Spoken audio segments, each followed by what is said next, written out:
Iran could do. This is a mystery because actually every specialist knew their capabilities in this regard, but this must come as a shock especially for Western public opinions.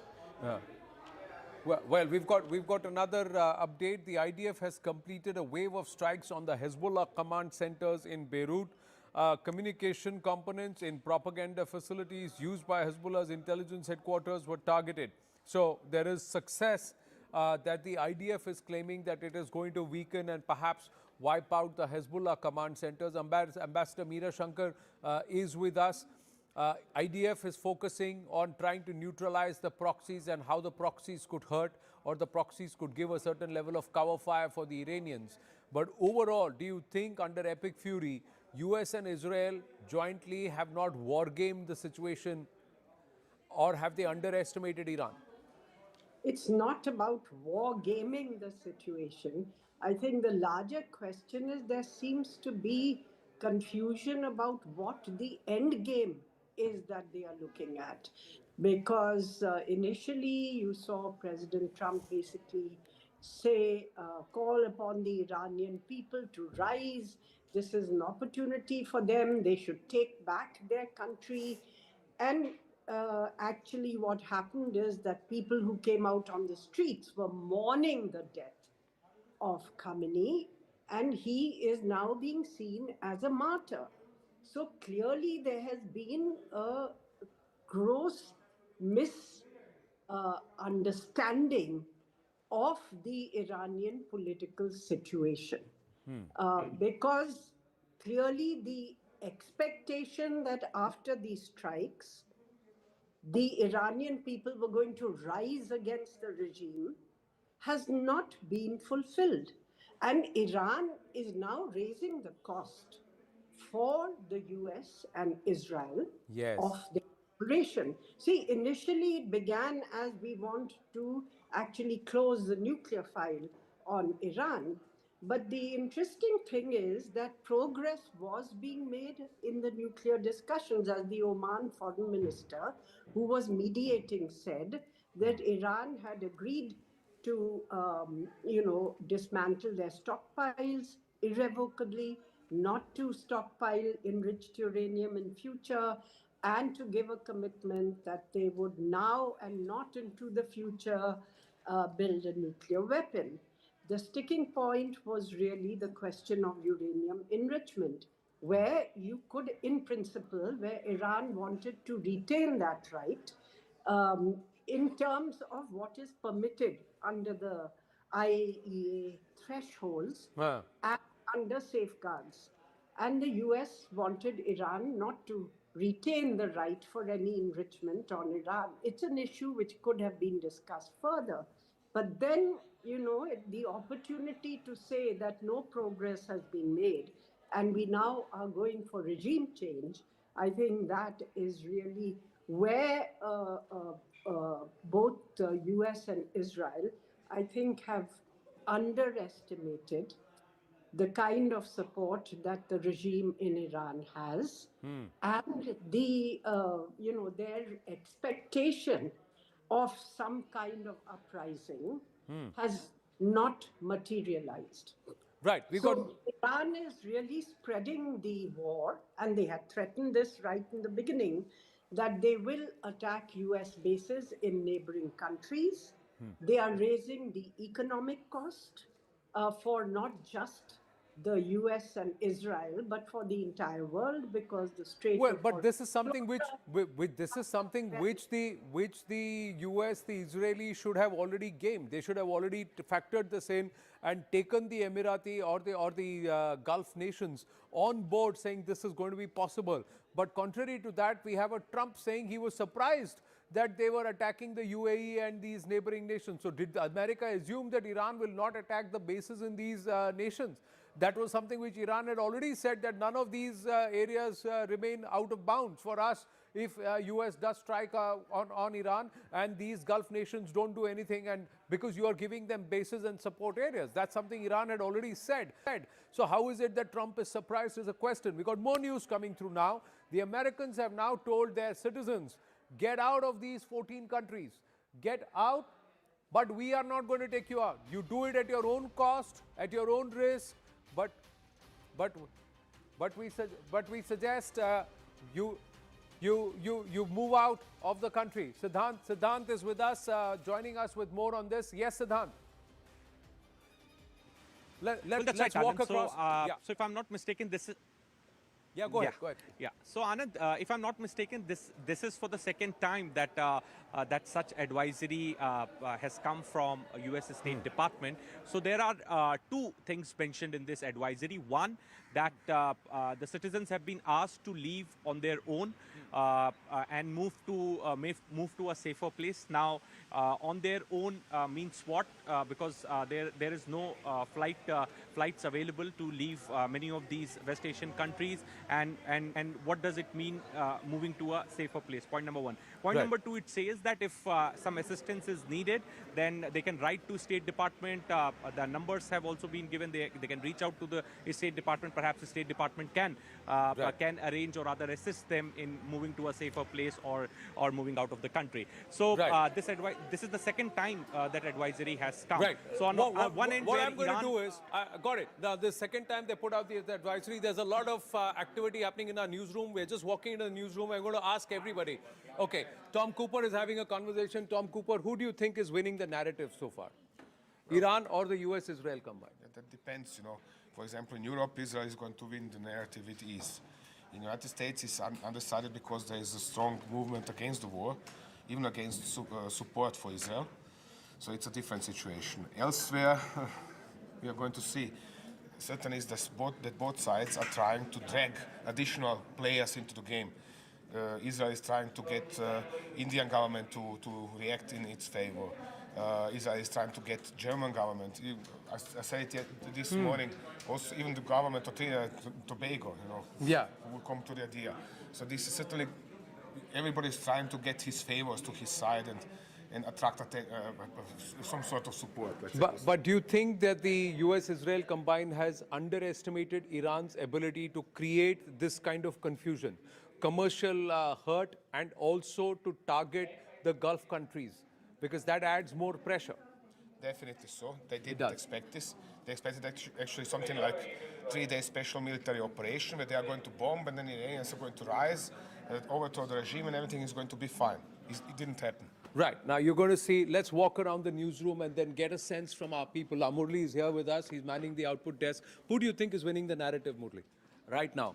Right now, it does seem that, you know, it's a major PSYOPs operation that is going on right now. You've seen Trump's secretaries come out and give different statements. His official, his administration is also finding it difficult to kind of pin it down, and the questions of the American media is going after them clearly. So at this point of time, I think it's kind of a stalemate, which I feel is going on in this current scenario.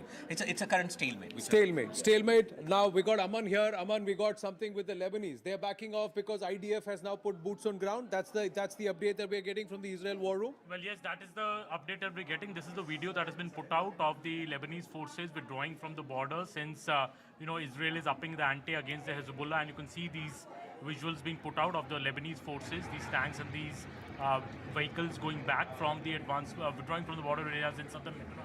That's what Israel war room is now putting out. So it's also a lot of narrative war, Anand, there. You know, so we just had the word coming also from Iran that they're shooting missiles towards the world's largest aircraft carrier that the US has installed there, and that the aircraft carrier is moving away from that location.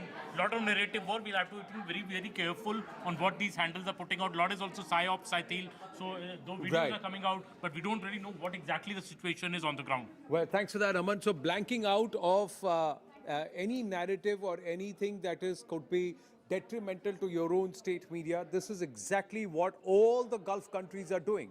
This is exactly what Iran is doing, Israel is doing. They are saying, blank out anything that's negative, and we are going to filter out the information that goes on to the world. Despite that, there are updates coming. Akanksha, you also have some update. Yes. So the latest we are learning is that France is now planning to send anti-cruise missiles and even anti-drone systems to Cyprus. This, remember, after their British base was being attacked. And so you can see, on the other hand, you were talking with Tom about narratives. You have France, Germany, even the UK, NATO forces regrouping. They may not agree with the joint strike of the US and Israel, but Right. they feel it is incumbent upon them to protect their own bases. So in the latest, what we are learning is that Cyprus will be provided help by Right. France. By the time these anti-cruise missiles and these etc. reach there, it will be at least 2 weeks, viewers. Why is it that they didn't think about it before? Is that not a fair question to ask? Before we take a break, I'm just going to quickly come in to our social media desk and ask them, what's the sentiment here? Samir is here. We've got the entire team. What's the sentiment on social media? Who is winning the narrative on social media? Well, it's a pretty calculated narrative. We are hearing things from both the sides, but yes, absolutely. Iran has been given a huge jolt by, assassinating Khamenei. And yeah, Trump is getting all the praise for the attack. What are the top trends on X, if you just take a quick look? Yeah. So there are a lot of fake news going on, obviously, which happens every time in Right. the case of social media. So viewers should only follow CNN News 18 for verified content. There is a... That's a nice plug, Samir. Well done. Go ahead. Yeah, what are the trends? There's a quake that hit southern Iran after the Right. airstrikes. So are they saying that this could be a nuclear test because of the quake? Yeah, absolutely. This could They be a are. nuclear test. They are. So viewers, see, everything, every aspect, every development is getting a lot of social media chatter. There are those who believe that Iran is done for. There are those who believe Trump is confused, and that's why Trump is troubled, maybe brain-faded, we don't know, and that's why America looks confused. But there is also those who believe that you have to look at it in war. There will be punch and there will be a counter-punch. Have some of these situations been already thought of? We'll talk about this and more, plenty of developments after a short break. Stay with us.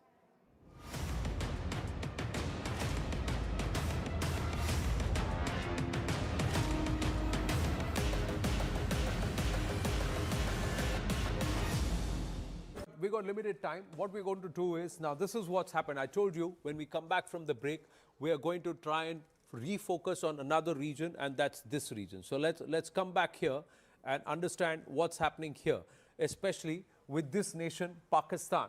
What's happened is India has, and Manoj Kumar Gupta getting this, Daniel Scheinman has also put us the map, that India is doing an exercise in this region, and there is a NOTAM that's been issued in this region. So there is NOTAM that's issued here. What happens with the Pakistanis who are fighting over the Duran line? There is activity in Balochistan. They are supposed to send support for the Saudis, and they are worried about this NOTAM. Yes, Tom Cooper and then General Kulkarni. What happened? First, the Duran line itself. Ah. And before I speak on the Duran line, let's work on that. Ah. There is going to be electronic suppression. And this electronic suppression is going to cause problem to the IRGC also. Remember that there. Because much that now most of these people over there are going to be on their own. But talking about Pakistan and India and talking about Afghanistan and Pakistan, the Duran line, Yeah. the 2,700 kilometers Duran line, 1,400 kilometers runs along Balochistan. Correct. And the rest of it is with Khyber Pakhtunkhwa. Yeah. We have a 900-kilometer line boundary of Balochistan with Iran. Yeah, That this is the Baloch Sistan boundary with Iran. Yeah, yeah, this is the Baloch. This is the Baloch one. The Sistan, Yeah. Balochistan. Huh. And therefore, Balochistan has been logistically sustained from Iran. It is not being sustained from Pakistan.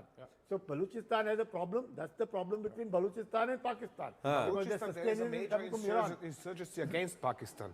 And in Pakistan, there is the insurgency of the Pakistani Taliban. Absolutely. Yes. Yeah. And then Pakistan is at war with the Taliban in Afghanistan, additionally. to that. Additionally, So Pakistan is right now at war, at least from their point of view, in this direction, and of course they always hold a strong portion of their army along the border to India. And now they are also supposed to airlift and send support Yeah, good towards luck with Saudi that. Arabia Yeah, and conduct exercises here.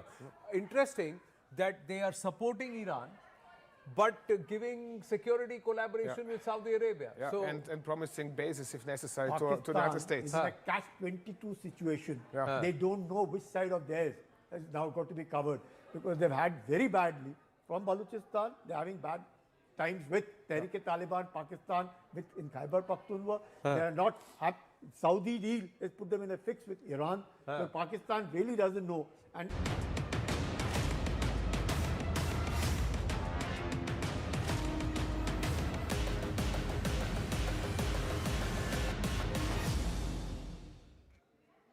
now we've got more news coming through as we welcome you back, viewers. Even as China has officially denied direct arms deals, many have questioned its role amid Iran's defensive rebuilding of air and missile defense.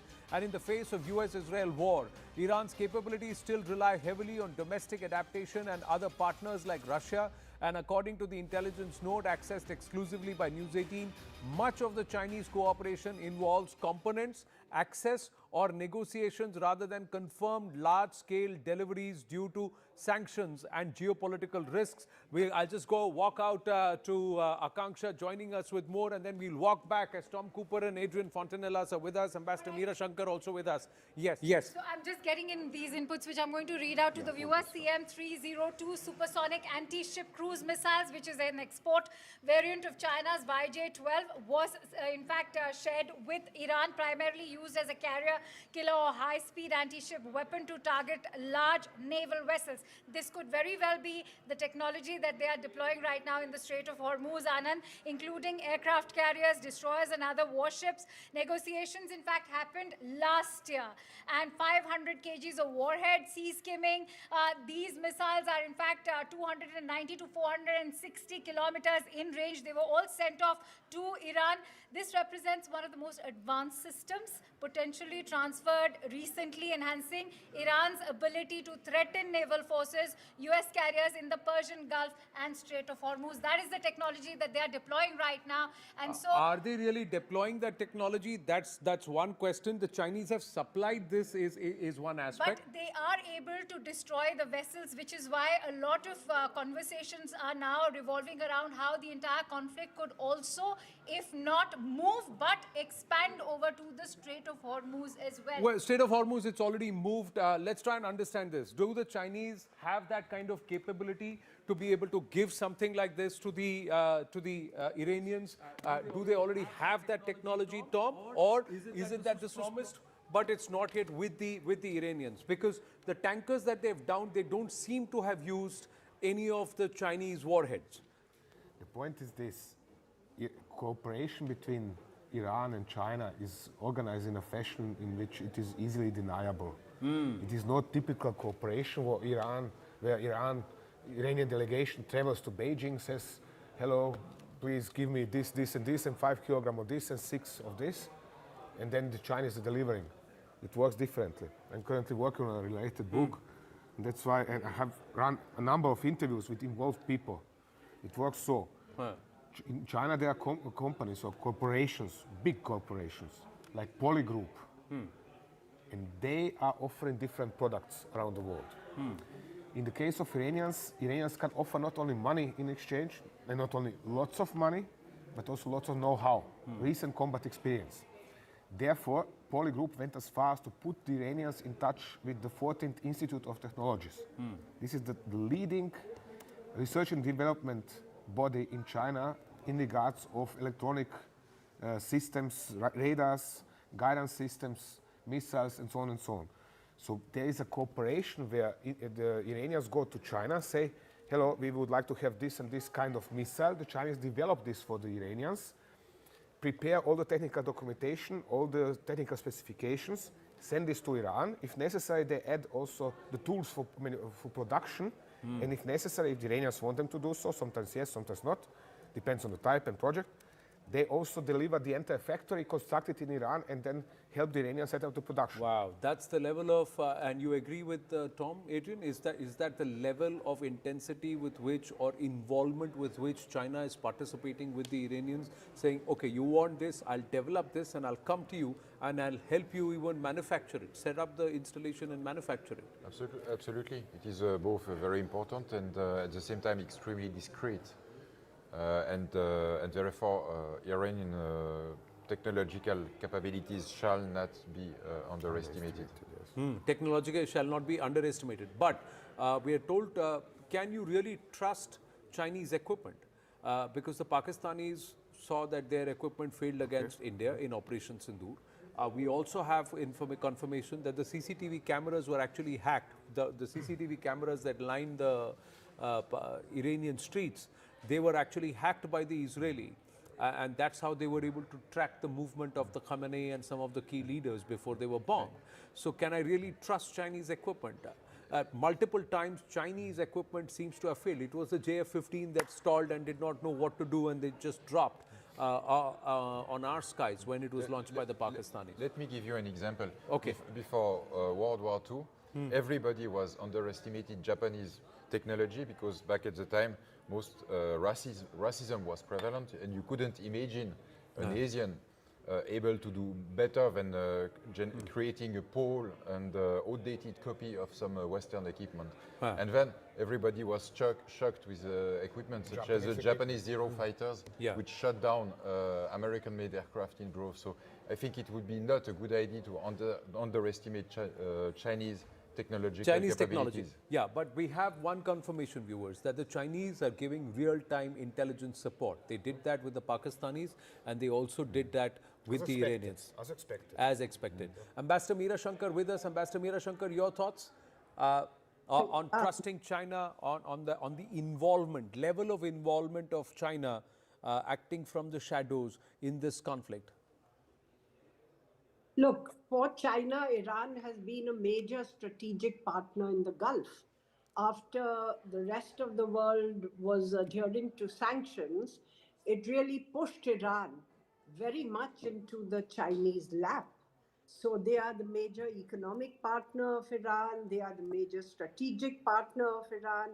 And while in this conflict, publicly they are taking a somewhat circumspect stance, they have been traditionally the major strategic partner of Iran, and I'm sure that that role continues in some guise or the other. And clearly what you said, targeting information or targeting intelligence was shared by China with Pakistan during Operation Sindoor, and I guess that it must be shared with Iran also during this conflict. Otherwise, they have tended to look at providing dual-use capabilities, components, and technologies, rather than a stream, a pipeline of weapons per se.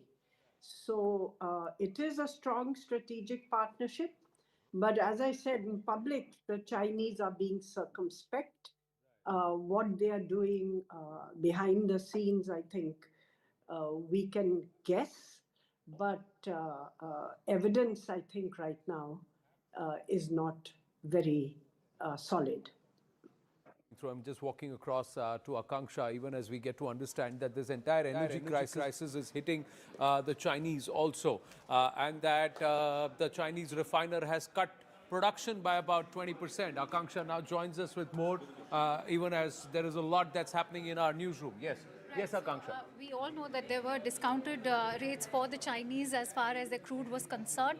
And even though the Strait of Hormuz had been barred, but Anand, one must keep in mind that Chinese vessels were still operating. They were still getting their own supply. But as of now, as far as Chinese refineries are concerned, due to the escalating nature of tensions, they have paused operations, which means it's now going to muddle up the situation even for China. Will China now also up its ante in sort of the supplies that it was giving, which we were just discussing right now? We'll have to see, because somewhere they want the escalation to stop. They want the conflict to, in fact, calm down now, because, as we said, it's the global Brent crude energy, all of it, which is bearing the brunt. Well, it was just 60 rupees less than 15 days ago, a barrel. It's gone up above $90 and $60 by a barrel. It went up to 65 to 70 just about Friday, and then now it's ballooned to more than 90. Brent crude, it was close to $80 per barrel. Yeah, it is at least $87 per barrel. That's where the numbers had gone up. We got more news coming through. Iran has made some tall claims. Let's try and go across to Aman again. The claims made by Iran saying that they've killed what? 700 soldiers already? Well, that is the what is Iran? Anand, Iran is saying. Iran says death toll from U.S.-Israel strikes has risen to 787. That is what they're claiming. Though U.S. has so far only admitted to about 4 casualties. That's what Donald Trump said. 6, I think it has been updated to later. But of course, the toll sides from both sides, the claims are coming, and we have to cross-check all these claims that the Iranians are making and the other side is also making. But yeah. Right. And now, quick check of our newsroom even as we do our coverage. This is where all the output desk works. You have, they've been working on it continuously. You see us here and you see the graphics going up there. All of this is happening from our output desk here at CNN News 18. We've been working continuously on a rolling shift, viewers.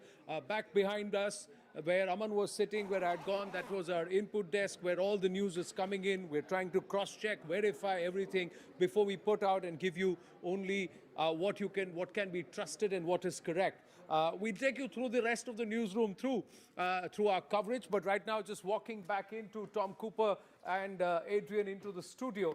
We've got an open studio here at CNN News 18. The Iranians, are they holding back some of their, perhaps the most potent arsenal? Have they not opened all their cards yet? Do you get that sense? Do you get that feeling? And are the Americans aware of that? That is the million-dollar question. But let's That's start with why the I'm Iranians. asking you. Iranians are certainly holding back with some of their heaviest weaponry. Otherwise, we would have seen Khorramshaahs coming down in big numbers. We haven't seen more than perhaps 2 or 3 so far. Khorramshaah missile is the heaviest Iranian Khorramshaah missile. Yes. Can we have that missile graphic behind us? Just take them through all the 3 or 4 graphics, missiles that we have. The entire ballistic missile arsenal of Iran. Yeah, Khorramshaah, yeah. So unless we see, it has 6 multiple re-entry vehicles, Khorramshaah. So it's really a heavy weapon that can cause lots of damage over a wide area. Right. I'm just going to ask you to move up a little the camera so that you can see us and also the graphics behind us. So there you go. Shahab 1 is a 300-kilometer range. We've got the Fateh 110, 300-kilometer range. The Shahab 2. Now they must have quite a big stockpile of these short-range missiles also. Yes, because they are easy to manufacture. And this is what will be directed towards the Gulf. These are artillery, basically artillery rockets. At earlier times, they would have only 70-kilometer range, 100, 150 kilometers. Nowadays, they have up to 300 kilometers. They're not particularly precise, but they are delivering sufficient punch to mother. Just the previous one. Can you just go back to the previous one, please? Yeah, thank you. So the next one. And here we have now the Quds and the Zulfikar Qiyam and the Qadr 380. Essentially, these are Zulfikar Qiyam. These are upgrades of old Shahab 3 missile. It means they have taken the old body, removed the old warhead, which is very, very heavy, and just as unitary warhead, and they have installed a new body, which is dispersing 3 different warheads. Right. Adrian, we'll go to the next one, the 1,000 to 2,000 kilometer range. That's where these 3, the Shahab 3, the Khyber Shakhan, and this is what you said, the Khorramshaah. Khorramshaah, yes. They have not used them. Yeah. Where do you think the Chinese have helped them? Mostly in the design phase.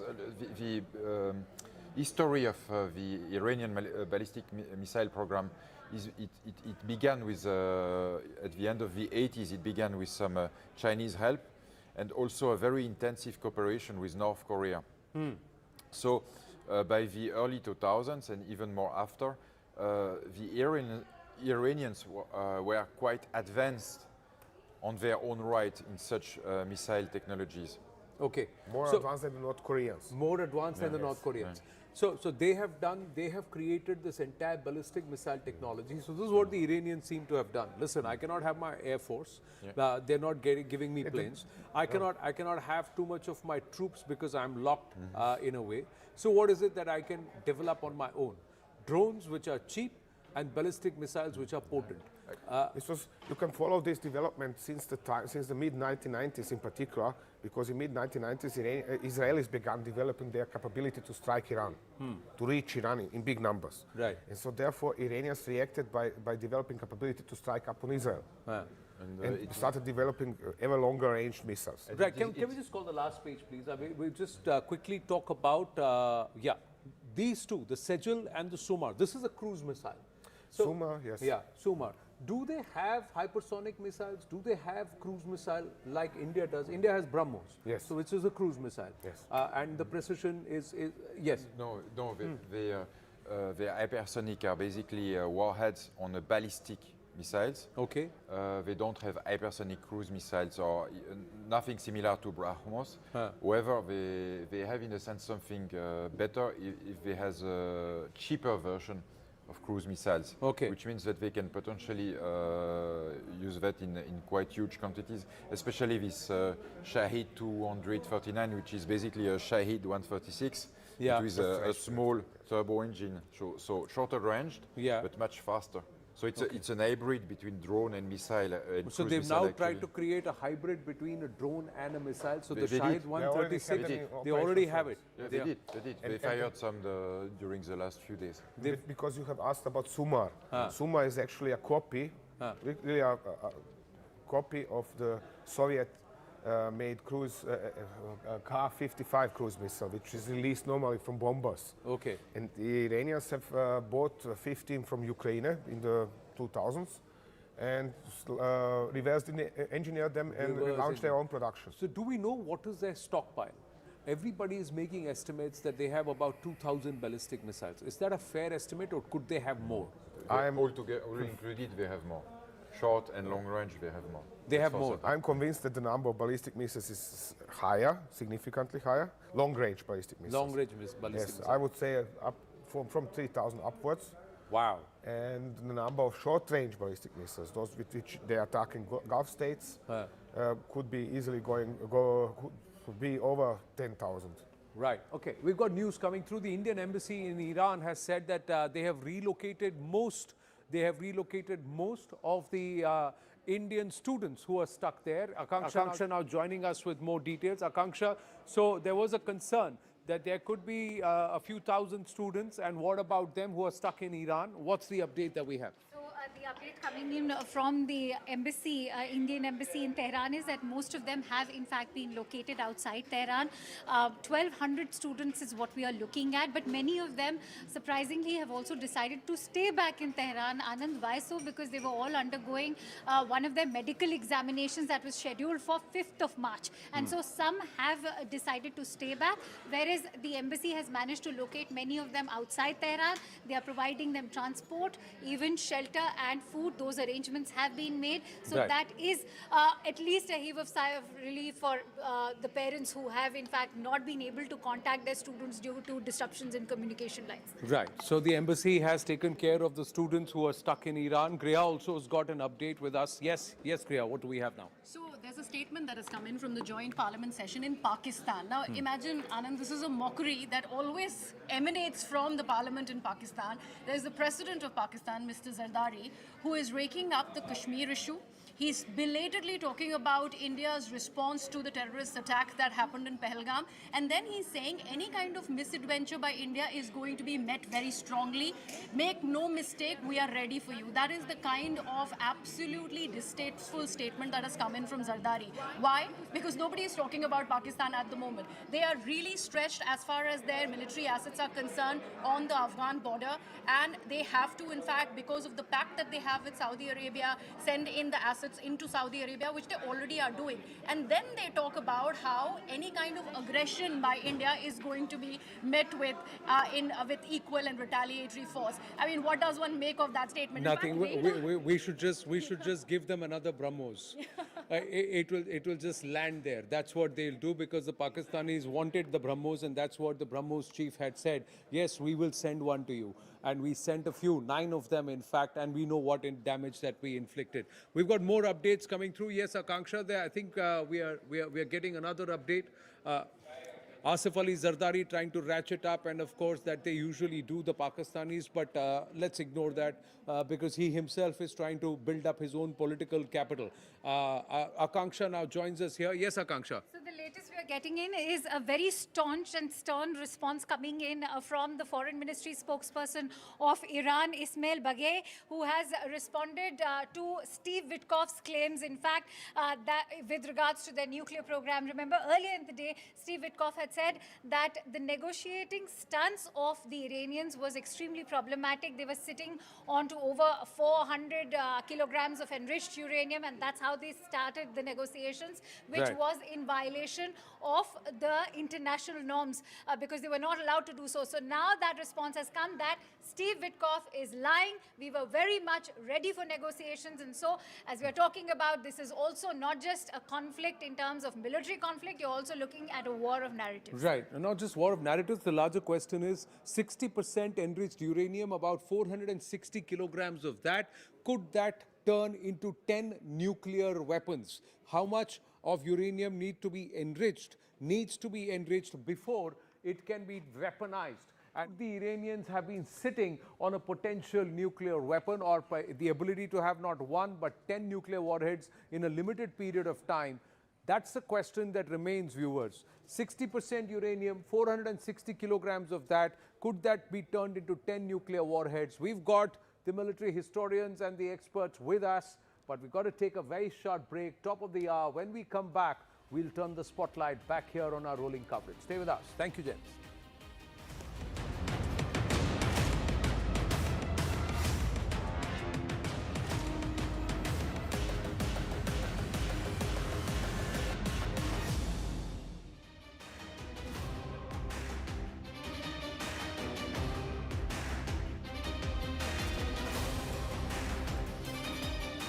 We got limited time. What we're going to do is, now this is what's happened. I told you when we come back from the break, we are going to try and refocus on another region, and that's this region. So let's come back here and understand what's happening here, especially with this nation, Pakistan. What's happened is India has, and Manoj Kumar Gupta getting this, Daniel Scheinman has also put us the map, that India is doing an exercise in this region, and there is a NOTAM that's been issued in this region. So one, there is NOTAM that's issued here. What happens with the Pakistanis who are fighting over the Duran line? There is activity in Balochistan. They are supposed to send support for the Saudis, and they are worried about this NOTAM. Yes, Tom Cooper and then General Kulkarni. What happened? First, the Duran line itself. And before I speak on the Duran line, let's work on that. There is going to be electronic suppression. And this electronic suppression is going to cause problem to the IRGC also. Remember that because much that now most of these people over there are going to be on their own. But talking about Pakistan and India and talking about Afghanistan and Pakistan, the Duran line, the 2,700 kilometers Duran line, 1,400 kilometers runs along Balochistan. Correct. And the rest of it is with Khyber Pakhtunkhwa. They have a 900 kilometer line boundary of Balochistan with Iran. Yeah, this is the Baloch boundary with Iran. This is the Baloch one. This is Balochistan. And therefore, Balochistan has been logistically sustained from Iran. It is not being sustained from Pakistan. So Balochistan has a problem. That's the problem between Balochistan and Pakistan. Balochistan, there is a major insurgency against Pakistan. And in Pakistan, there is the insurgency of the Pakistani Taliban. Absolutely. Yes. And then Pakistan is at war with the Taliban in Afghanistan, additionally. So Pakistan is right now at war, at least from their point of view, in this direction,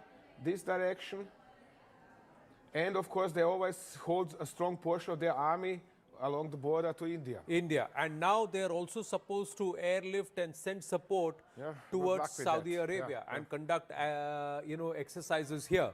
Interesting that they are supporting Iran, but giving security collaboration with Saudi Arabia. So, and promising bases if necessary to the United States. It's a catch-22 situation.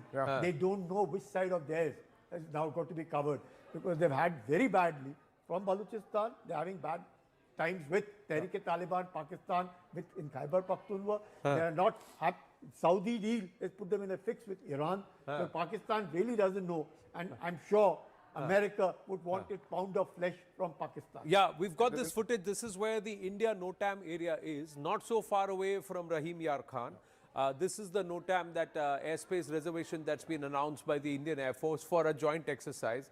What do you think is the intent behind this, Tom? Well, to run an exercise. Yeah, but And Pakistan, just to remind them that India is still here. It's as simple as that. Nobody wants to provoke. I mean, I know the Indian government, how it operates, or at least understand.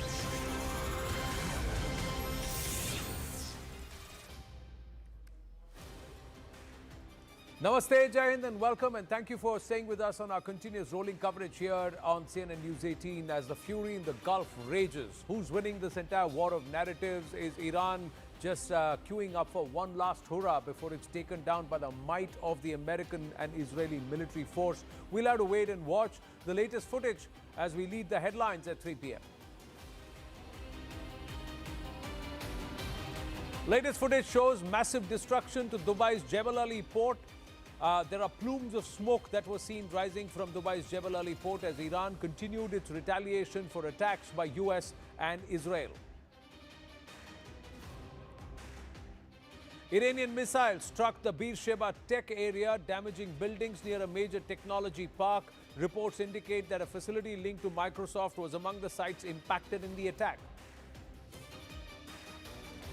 Satellite imagery shows apparent damage at Iran's Natanz nuclear site after fresh US and Israeli strikes over the weekend. War escalates and so do the casualties. Iran says death toll from US-Israel strikes has gone up to 787. Indian embassy has relocated most Indian students to safer locations outside Tehran and has made arrangements for their transportation, food and accommodation.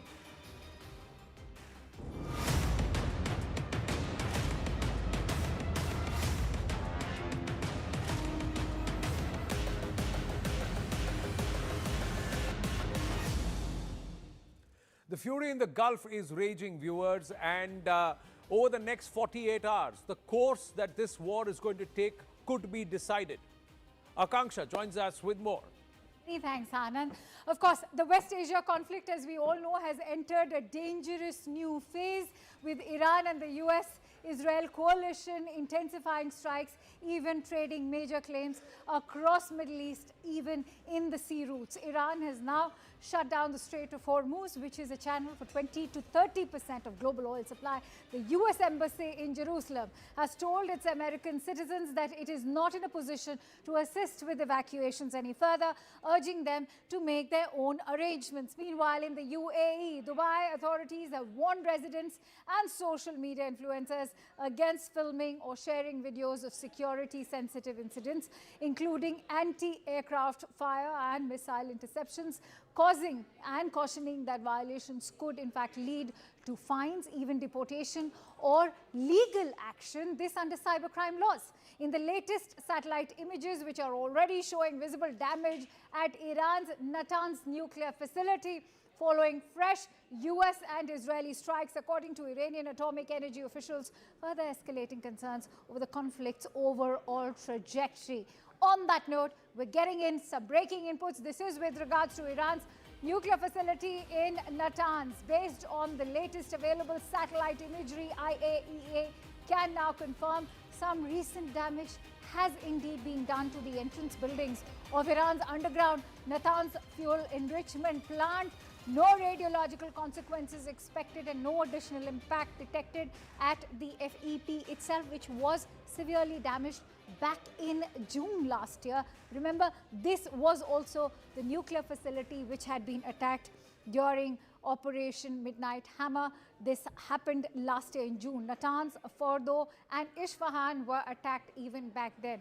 Let's quickly, in fact, go across to Sanjay Suri, who will add more inputs. In fact, Sanjay Kumar is joining me on the broadcast as well.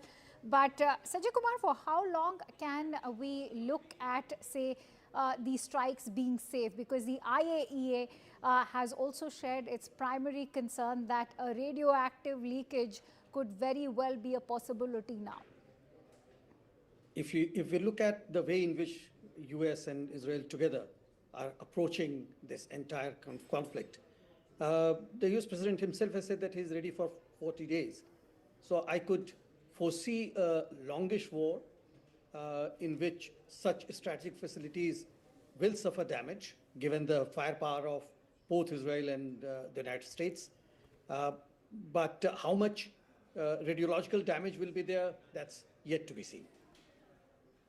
Stay with me, Sanjay Kumar. I can see that Sanjay Suri, who is currently stationed in Israel, is also with us on the broadcast. But let me take our viewers through the footage that has come in, those satellite imagery. In fact, these are the latest that we have been able to access.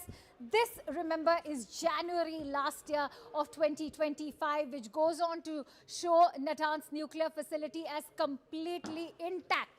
Cut to March 2026, you can see that there's ample damage that has been done over there, even though IAEA actually continues to maintain. And this looks like the missiles have indeed managed to hit the Natanz nuclear facility. But the IAEA is going on to indicate that there has been no radioactive leakage so far. But the key question is, for how long will they be able to prevent such kind of a radioactive leakage? That's a question I'd like to take forward with Sanjay as well. Sanjay Suri, if I may come to you quickly. Given that Donald Trump has vowed to completely ensure an obliteration of all the nuclear facilities, how will they ensure that there is no radioactive leakage? Well, speaking obliteration first, was it not Trump who had said in the last round of attacks that Iran's nuclear capacities have been obliterated, using that word, and then being severely critical of anybody who challenged that, and there were many who doubted it. As it turns out, on good grounds, they were seen and declared to be anti-national, anti the brave American forces. So now we have this attempt at obliteration all over again, and obliteration could very well provoke and trigger the kind of fear that you describe, where we might have contamination or leakage resulting from this. The IAEA is not going to issue such warnings lightly.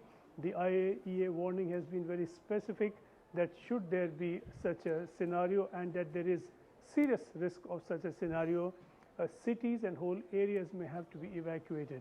So there is a real danger here, and as this continues, as this attempt to pulverize these sites continues, that danger will become more and more real. It will come ever and ever closer.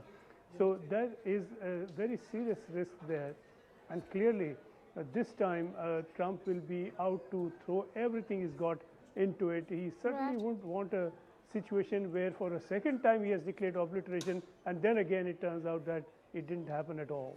Stay with me, Sanjay. We are getting in more breaking inputs, in fact, coming in. This, as the overall conflict is now expanding by the day. In fact, the British base in Cyprus was subjected to a new wave of attack this morning, is what we are being told. This was a fresh attack on the British base in Cyprus. Remember, this is also after France has now vowed to send more help to this British base in Cyprus. Let me quickly bring in Sanjay back into this conversation. So, Sanjay Suri, we are looking at a fresh wave of attacks that also ensures that Britain is inadvertently getting roped into this conflict, even more so with France now vowing fresh help to Britain. You know, the British position in this whole business has been a little strange. It has been, to put it simply, kabhi kuch. You had Starmer at first refusing use of British bases to US troops for any assault on Iran. There was a good deal of pushback from Trump himself and from leaders within the US. So then he changed his stance, and finally he allowed it. Following which he said in Parliament, well, that there's a problem with the regime change from the skies, are quite sarcastic about the declared aim of the US.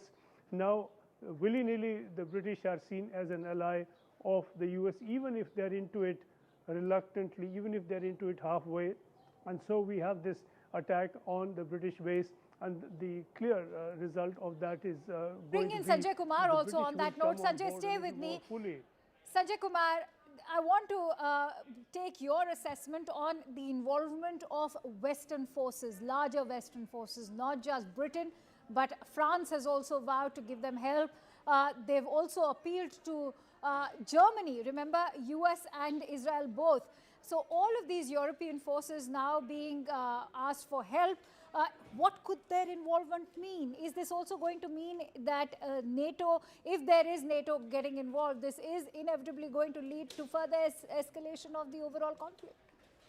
So far, NATO's involvement is not indicated.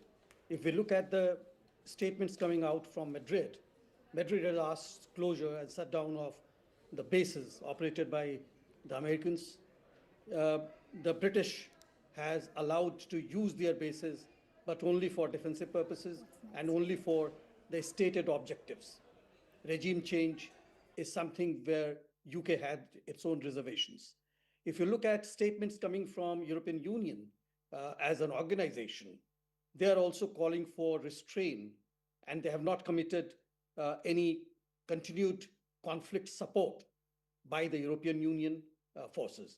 So overall, I can see a divided Europe on the American cause or Israeli cause.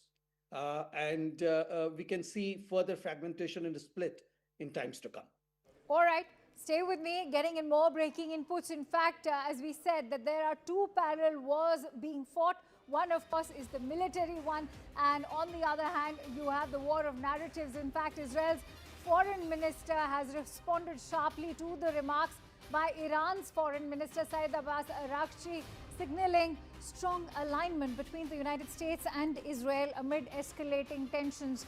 In fact, remember, Araghchi had accused the United States of entering a war of choice, that too on behalf of Israel, claiming there was no genuine Iranian threat towards the United States. And he had also criticized the loss of both American and Iranian lives as being for Israel's firsters. He urged the American public to even reclaim accountability. Let's quickly take that forward with Sanjay Suri as well. So Sanjay, there's a war of words over here in terms of who is supposed to bear the responsibility of this, because remember, Iran has accused the United States of fighting this war on behalf of Israel, this when there was no intel suggesting that this was that Iran was in fact planning to attack the United States at all. Well, certainly both the legal and the factual basis of the US involvement in this is very, very doubtful, to say the least.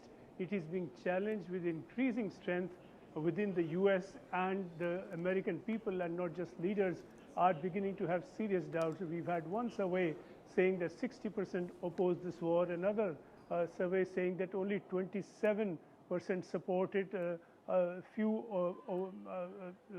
oppose, 27% say that they support it, and the rest either don't know or they oppose it. So this is now an opinion getting quite loaded against this kind of intervention. We've also seen signs that the US and Israel were not necessarily on board simultaneously from the start.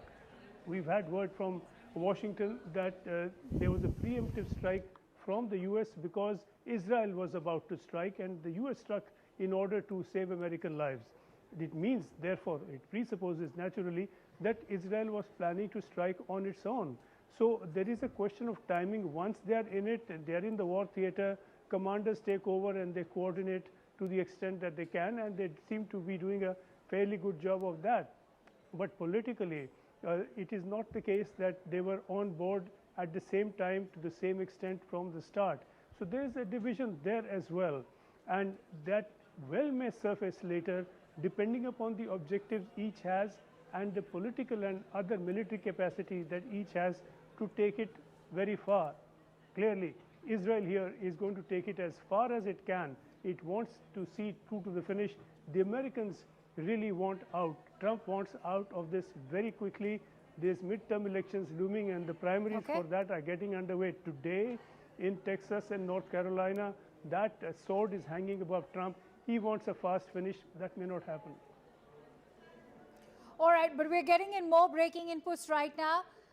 In fact, what we are being told is that there are a series of blasts being reported in Jerusalem as well. Stay with me, Sanjay, and Sanjay Kumar also. Series of blasts now heard in Jerusalem. This after There were explosions reported in Tel Aviv as well. In fact, it's been a series of explosions ever since the conflict erupted on Saturday in Tel Aviv, Western Jerusalem, and now fresh explosions being reported in Jerusalem as well. Quickly taking that with Sanjay as well. Sanjay, what else can you tell us? You know, there is, if not to make too fine a point of it, a difference sometimes between a blast and an explosive. And what I mean by it is this, that I've been seeing this pattern where you have an alert, a bomb alert, you're asked to go into a shelter, the sirens sound and you go in. And very soon after that, very often, I've heard a number of loud blasts. And they're quite loud, quite emphatic, and it appears to be air defense interceptors being launched, and that is the sound that we hear often. At times, you do not hear that because there seems to be no immediate need for interception. So whether these are those blasts or these are Iranian missiles that have struck Jerusalem and would have struck in quite a few by way of numbers, going by these initial reports, that is something that will emerge very shortly. But this situation is very, very tense. We've had a bomb alert here in Tel Aviv just a few minutes back. So there is a danger everywhere now. All right, getting in more breaking inputs. This as firefighters are fighting large fires and thick plumes of smoke. This in Beirut's southern suburbs after a fresh wave of Israeli airstrikes in Beirut. Now remember, these airstrikes have been continuing in Beirut since yesterday. Firefighters are already battling the blaze in Beirut after the fresh wave of Israeli airstrikes in Beirut. Now, why is Beirut being targeted? Important to highlight that Lebanon is inadvertently getting involved in this overall conflict. Why so? Because this is also the headquarters of Hezbollah. And right now, we've seen the kind of assistance that Iran is receiving by Hezbollah as well. And so the United States and Israel and these Israeli strikes are also focused on destroying Hezbollah completely. Will they be able to even do so, given that we've seen how terrorism is more about a mindset than just a proxy militia group? Let's quickly take that forward with Sanjay K. Verma, who's also a former diplomat. He's in fact continues to stay with us. Ambassador Verma, how do you put this into perspective now that there is, attacks actually happening in Lebanon as well? Lebanon inadvertently getting involved in this conflict because of Hezbollah. I do not know whether it is inadvertent, because Hezbollah had always been an element in Lebanon. They had always been there. They also command political power in Lebanon. I'll tell you why I say so, because the polity there and the government have actually made it amply clear that they do not wish to be associated with Hezbollah and that civilian lives should be protected even if Hezbollah is being targeted. Completely agree with you. But if you look at the way in which Iran operates or Shia alliance operates, they have got these proxies all over the Middle East. And whenever there is a conflict, all these proxies are activated in low levels or even at a very high alert level. So in this case, we are seeing Hezbollah, but let's not forget that there are other proxies available in the region as well. And if they get activated, then it will be a multiple front conflict opening up. So Israel is doing fine. It's trying to block one of the fronts by bombarding those facilities in Lebanon, which could support an Hezbollah attack on Israel. Sanjay, as Ambassador Verma also highlighted that they are blocking one of the fronts, are there threats from other fronts as well? What happens to Hamas? Is that still a threat at the moment? Well, the two other threats, to add to what Ambassador Verma was saying, clearly are the Houthis, and Houthis do have some capacity. There's been a lot of US firepower aimed at the Houthis, and that has not destroyed but certainly reduced their capacity to hit out at their targets, but they have not been obliterated, to use that word from Trump. They do exist. They do have some capacity to launch missiles, drones, and to carry out attacks. And then in Israel, very much more danger is Hamas. And following October 7, we've seen what happened. And over the last 3 days, we've seen a very considerable tightening of Israeli control to keep Hamas and its sympathetic elements down and suppressed. We've seen that there has been a new closure and new restrictions at the Rafah border with Egypt. Within Gaza, the control and the surveillance has been tightened up.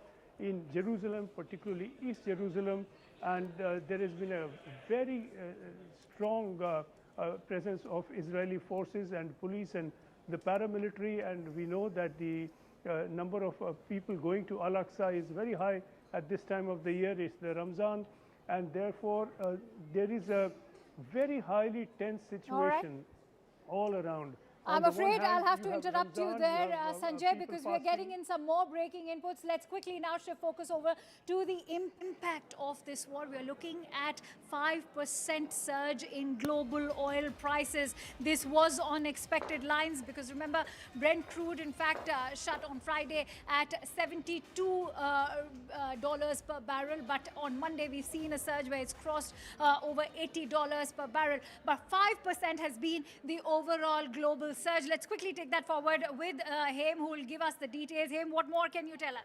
Now, of course, Akanksha, we're looking at a oil surge of 5%. Remember, yesterday we saw a crude oil surge of 9% as well. And this is only on expected lines. We know that the Strait of Hormuz is, of course, facing a lot of disruptions. And many analysts would actually argue that if Trump's timeline, which is of 4 to 5 weeks, is anything to go by, we could see prices rise to about $100, $130 a barrel. So that's really what we're looking at. Yesterday, remember, it was close to $85 a barrel. Now, that's something, if we were to stick to that 4 to 5 week timeline, could increase going forward as well. That's a very key point that you've made, because one has to not just focus today, but also on the days ahead. You're looking at 4 to 5 weeks is what Donald Trump is indicating this, when he had in fact ensured that it's going to only last a few days. Israeli Prime Minister still maintaining that it's going to be a swift time.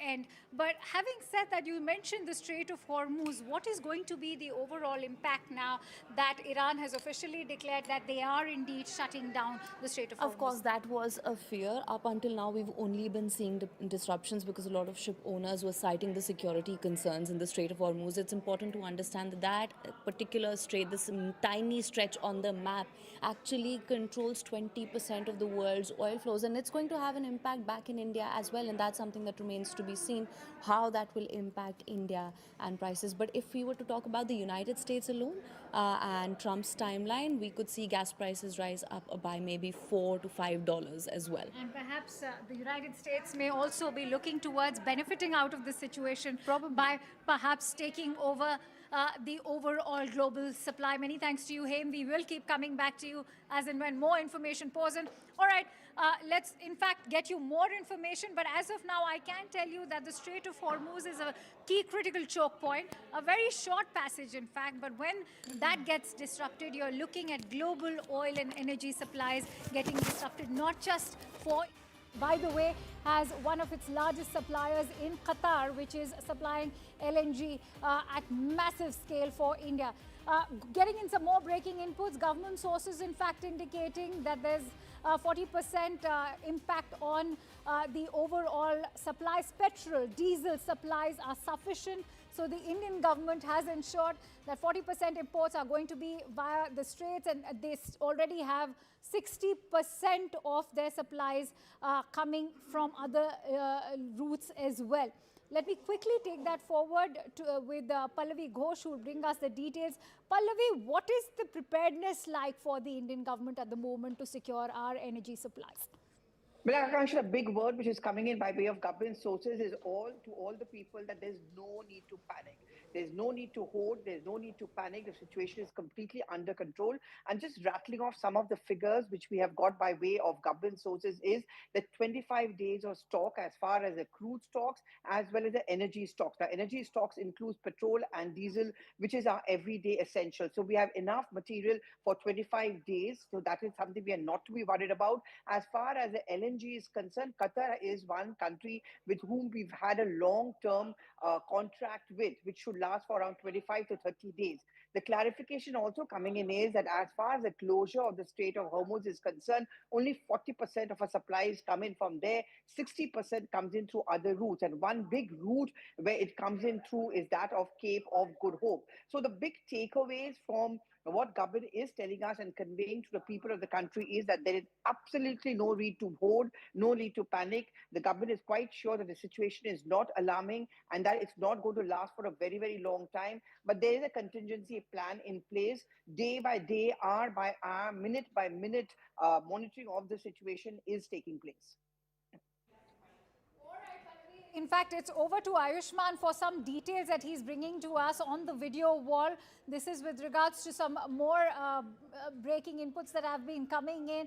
Perhaps Ayushman could shed more light on what the Strait of Hormuz looks like at the moment. Absolutely, it's the Strait of Hormuz. I'll come over here on this side to get a better view for our viewers. This is the Strait of Hormuz over which a lot of the energy imports around the world pass. But as you can see, there has been a lot of deployment along the coast over here, which is why they are targeting several of the American assets over here, which is why pretty much this entire stretch has been paralyzed. But because this is the energy corridor of the world, we are seeing a shooting up of the oil prices, as well as a lot of nations taking stock of their energy infrastructure, because Iran is not just targeting Israeli and American assets, they are targeting the energy assets of all of these Arab nations, which is also disrupting energy markets around the world. So this strait, which is pretty much the the sensitive neck of the energy sector of the world, this is facing a lot of disruption, and it is one of the levers that Iran has been using when it comes to putting forward its message to the world, and at the same time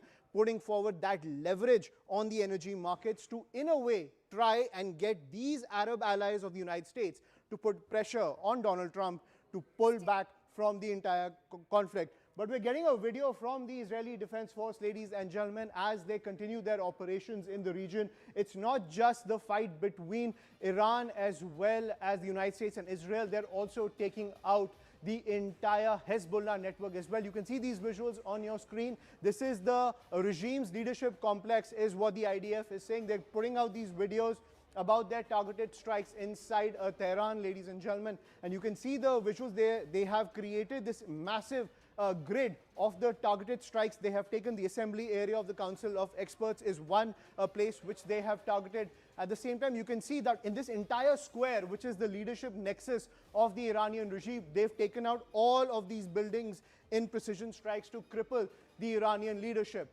So Israel making it extremely clear that they have a precision policy when it comes to taking out Iran, but it is only escalating the situation on the ground. This is also the presidential complex. You can see the structure of the Supreme Security Council.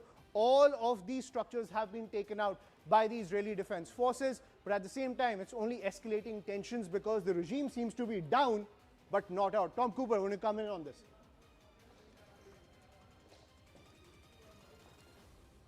You can see these visuals coming in from the IDF. This entire area is the nerve center pretty much of Tehran. What kind of a message is sent to the entire world by taking these out? But does this only escalate the tensions within Iran?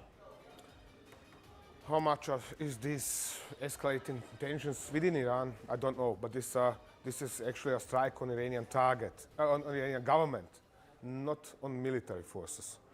Of course, the national security has its strategic purpose, but it is actually developing politics, for which then the armed forces convert into the military operations. But this is pure attack on actually civilian objects, Iranian government. But can they turn things around? Does this effectively nullify the security leadership, or they're always in control? Taking out these buildings doesn't really do much. It is taking out the buildings. That's it. That's it. The people move out, and that if somebody is still inside, it's tragic, but otherwise it's accomplishing nothing. Right. So even if the IDF takes out these kind of buildings, there is also a network of underground structures that Iran tends to operate, all the details which are coming in. Does that offer an effective command and control for the Iranian regime? They do, depends on the facility in question. But most of such facilities are not in the city. not in the city. So, Akanksha, this is the analysis that's coming in, that even though these buildings have been taken out by the Israeli Defense Forces, at the end of the day, the Iranian regime's command and control nerve center is still intact, which is why you can see the counteroffensive coming in so expertly from the Iranian side. Absolutely. I want to bring in Adrian as well. Adrian, would you want to weigh in on now when the conflict is expanding? You're looking at Lebanon, you're looking at Cyprus, new areas which are getting attacked, but more importantly, the conflict moving to the Strait of Hormuz. How does that reshape the overall conflict when you're looking at a key critical choke point like Strait of Hormuz? Because these are not just ordinary vessels. Whatever is left of those vessels, much of the traffic has cleared, but these are vessels loaded with oil supplies. There is two points. If you take it on the military level, because they have an ability to counterattack, the Iranians also holds the advantage of the initiative, and they are forcing their enemies to overextend themselves to defend everywhere. So even if Cyprus was only attacked one time, you already has reactions like, oh, we have to send anti-aircraft missile systems to protect Cyprus too. This is the first point. The second point, which is even more important, is because they are strangling energy supplies, they are building up extremely intensive diplomatic pressure from countries like your country, India, but my country, Switzerland too, because we also have to import everything, and France and everywhere in the world to try to pressure Washington into ceasing this war as soon as possible. So at this stage, the Iranian strategy is quite clear. Pressuring this I'm so sorry to interrupt you there, Adrian. In fact, I have a very special guest, former Israeli ambassador to the United States, Ambassador Michael Oren, joining us on the broadcast. Ambassador, thank you for joining in. First of all, I'd like your thoughts on the expanding nature of this conflict. There are mixed messages coming in from both ends. Initially, Prime Minister Netanyahu has indicated that they're looking at a swift and speedy end to this conflict. On the other hand, you have the US President indicating that this could very much take 4 to 5 weeks. I'd like your thoughts. Well, I think, first of all, it's a pleasure and an honor to be with you. Thank you for having me on. From Israel's perspective, a 4 or 5 week war against a major military adversary such as Iran with ceasefire destruction is not a long war. In Middle Eastern terms, it's actually a short war. And so I don't see a contradiction there. A long war would be a war such as the one we're fighting against Hezbollah and Hamas, which has continued since October of 2023. That's a long war. Iran is a country that is geographically bigger than France and Germany combined, with a population of 90 million. It has in its arsenal about 2,000 long-range missiles, each one packing about 1,300 kilograms of TNT. One of them just hit Israel a few minutes ago in the north. These take down not just an apartment building, but take down an entire neighborhood. And so this is a huge adversary. Right. And so 4 to 5 weeks to deal with that threat, to eliminate it, would be, I think, would be modest. Ambassador Oren, would you like to weigh in on the escalatory nature, given that your allies in the Middle East are also getting targeted? For how long will they remain mute spectators to the kind of attacks that are taking place, whether it is UAE, Bahrain, Kuwait, a host of US allies in the Middle East? That's a key question. By shooting missiles at us, Iran doesn't gain anything strategically. It may gain something ideologically. It's fighting, it's killing Jews, firing at the Jewish state. That's very important for their Islamist ideology. But by firing at other countries in the Middle East, whether it's Kuwait or the UAE or even friends of Iran, such as Qatar and Oman, and even Cyprus, which is not even really in the Middle East, but a British base there or an Australian base. It is trying to put pressure on the Trump administration to cease the war. I mean, I think you just had a guest on from Switzerland. I caught the end of the interview, was basically saying that Switzerland is putting pressure on the United States to end the war. which is precisely what Iran wants to do. Iran also wants to increase the number of American casualties, and that is designed not to put pressure externally on the Trump administration, but to pressurize the administration from American public opinion, which hasn't been very favorable of this war, as you know. I'm so sorry because I'm running short of time, pardon me for interrupting you, but given the kind of impact we've seen in terms of flight disruptions, in terms of the impact on oil prices, the Strait of Hormuz being shutting down, do you think that there have been calculation errors over here in terms of the strategic calculations that were made by the United States and Israel? No, I don't think it's our miscalculation. I think that this was always expected. What the miscalculation may be Iran's, because instead of increasing pressure on the Trump administration, it may create a situation where Saudi Arabia, the United Arab Emirates, and other Middle Eastern countries join in the fight against Iran. Just the UAE and Saudi Arabia together have about 500 fighter jets. That's a very significant force. So this may be a huge miscalculation on the part of the Iranians, and it may be a game changer in terms of the war. But was Israel and was the United States expecting such kind of a retaliation to come in from Iran, given that the supreme leader was killed and there was an expectation that it will be the end of the Iranian regime? Well, that's two different questions. I think the expectation was that Iran would fire at other Middle Eastern countries and that Iran would try to close the Straits of Hormuz. First of all, the Iranian regime said it was going to do that and has done that repeatedly in the past. Every time there's been a confrontation between the United States and Iran or Israel and Iran, the Iranians do precisely that. They target other Middle Eastern states and try to close the Straits of Hormuz. Whether there'll be an overthrow of this government, this regime, there'll be a regime change in Iran, is really up to the Iranian people. I think Israel and the United States can create the circumstances in which the Iranian people can once again rise up and hopefully this time succeed in overthrowing that government, but that's not in our hands. So Ambassador Oren, put this into perspective for us. What is endgame Iran over here? Is it regime change, something that the US President, the US Defense Secretary Pete Hegseth have also denied, or is it the obliteration of the nuclear facilities? What is it that US and Israel are looking at? Well, again, ideally it would be if we had a different government in Iran and we could go back to the relationship we had with Iran before 1979, the Islamic Revolution.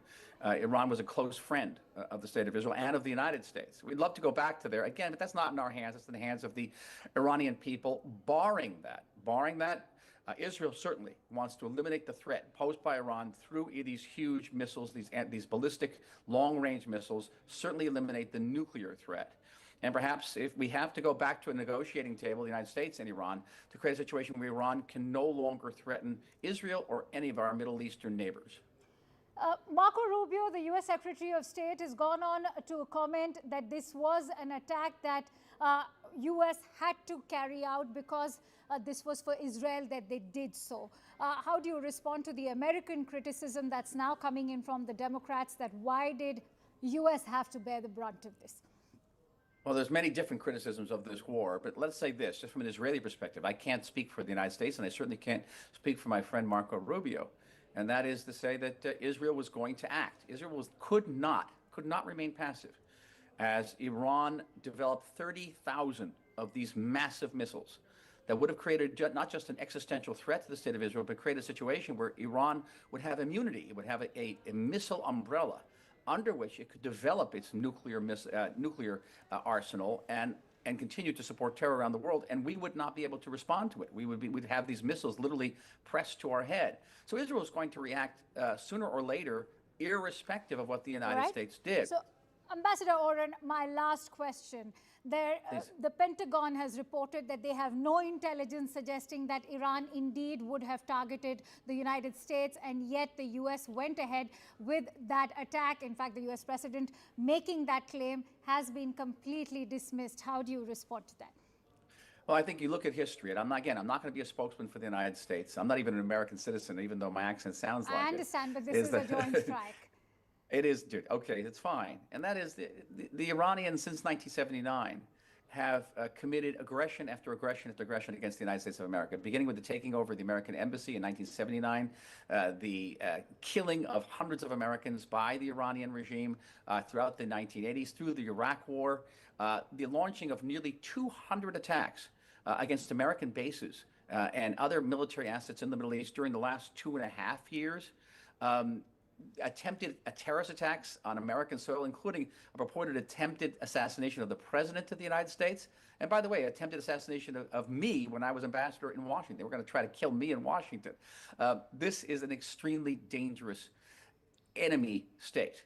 And the fact that it has not posed a strategic threat to America right now, you could have used the same example against Nazi Germany in the 1930s and 40s, which never threatened the United States, but certainly had to be destroyed. All right, we leave it at that. Many thanks to you, Ambassador Michael Thank Oren. you. It was a pleasure having you here on CNN News 18. Thank you for your invaluable insights. With that, the CNN team has witnessed an Iranian drone flying overhead at the Iraq-Iran border, and CNN's Clarissa Ward said that the drone was flying from Iran over to Iraq. Let's have a quick look at the CNN report. Earlier today, Becky, that border campaign, it was only to allow Iranian drivers with Iranian trucks to get back into Iran and Iraqis who were trapped in Iran to get out back home to Iraq. But while we were there, we actually saw a Shahid drone fly directly over us from Iran into Iraq. Check out that moment, please. Are you nervous about going back into Iran now?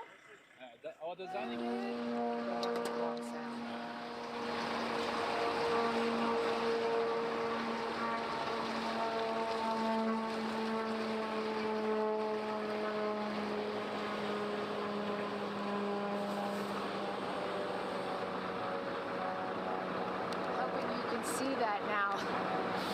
An Iranian drone literally just flew directly over our heads from Iran into Iraq. So, Becky, after that drone flew overhead, they did close the border again for a period of time before reopening it. We then heard another drone going over. We don't know exactly where those drones landed, but it speaks to the challenges that people here living in Kurdistan, Iraqi Kurdistan, are facing. Last night, we heard multiple drones. There have been missiles, there have been rockets, and the people who live here are getting it from both sides, really, because they are being attacked from Iran, but they are also being attacked by Iran-backed militias inside Iraq. And as we cut away from CNN, more breaking news that's coming in. A defiant message coming in from Iran, where the Consul General of Iran has blamed the current Iran-Israel conflict on what he called the greed and the overambition of the United States and Israel, accusing them of trying to undermine Iran's independence and even the partition and the aim to partition the entire country is the pitch that's coming in from the Consul General. He said Iran will defend itself with full force, especially after what he described as paying the highest price with the martyrdom of Ayatollah Khamenei. So that is the entire pitch that's coming in from Iran. You can see that defiant message coming in from the Iranian regime that aims to only increase the cost for the United States and Israel. Let's listen in. Today is Sir Mutlaq, the Consulate General. Sorry, I got distracted. You see? Yeah. That is no, that's okay, that's okay.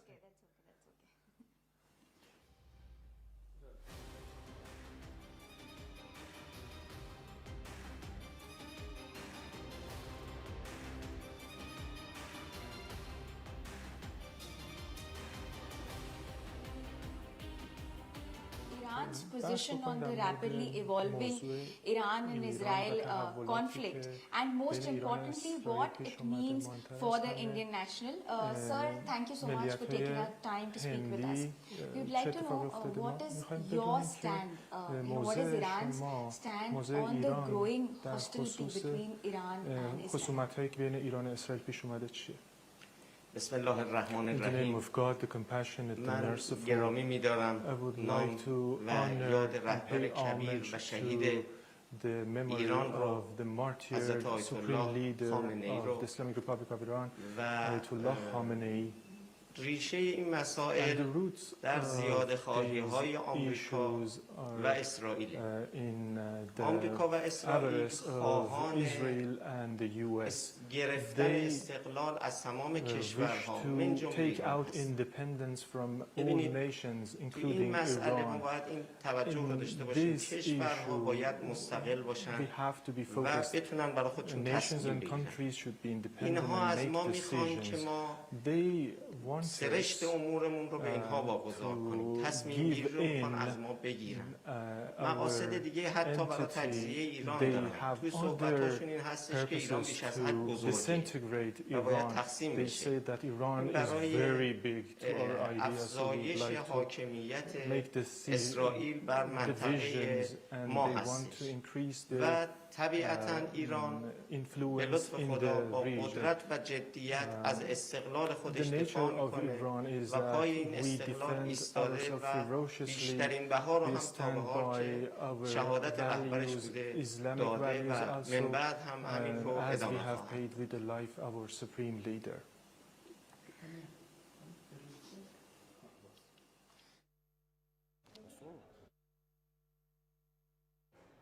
And that is the pitch that's coming in from the Iranian regime as it aims to only escalate the cost for the United States and Israel. We're going to take a quick break now. More news and updates on the other side on the continuing coverage on the war in West Asia.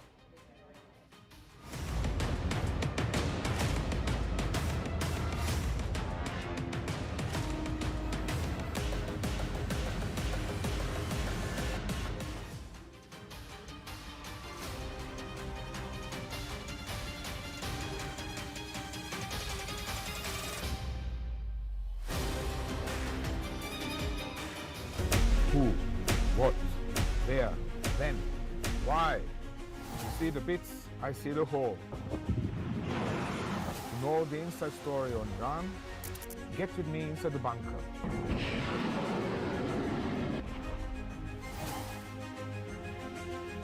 Only on CNN News 18.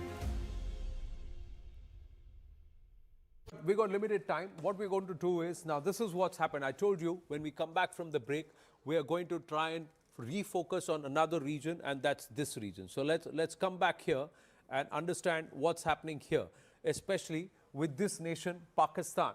What's happened is India has, and Manoj Kumar Gupta getting this, Daniel Scheinman has also put us the map, that India is doing an exercise in this region and there is a NOTAM that's been issued in this region.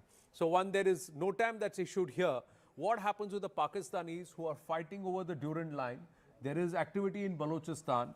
They are supposed to send support for the Saudis and they are worried about this NOTAM. Yes, Tom Cooper and then General Kulkarni. What happened? First, the Duran line itself.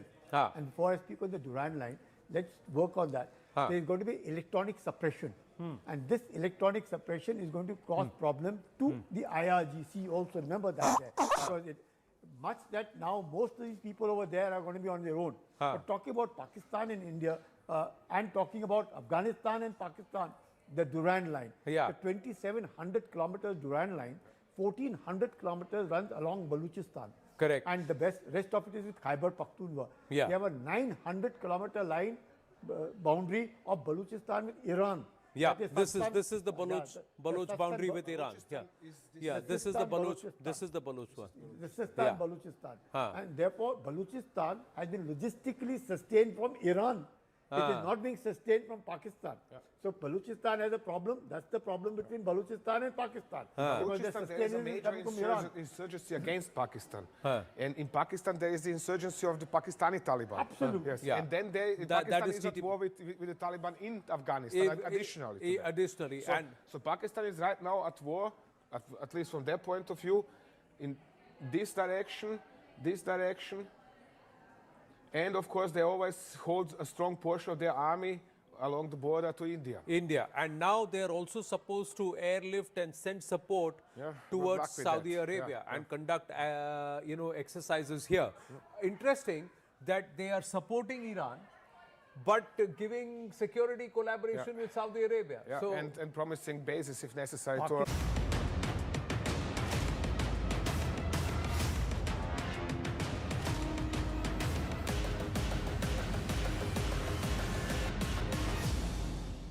And more breaking news that's coming in from the war zone. What we are learning is that there's been a massive explosion at the Ras Al Khaimah port in the Sultanate of Oman, targeting the Fujairah oil field in the United Arab Emirates.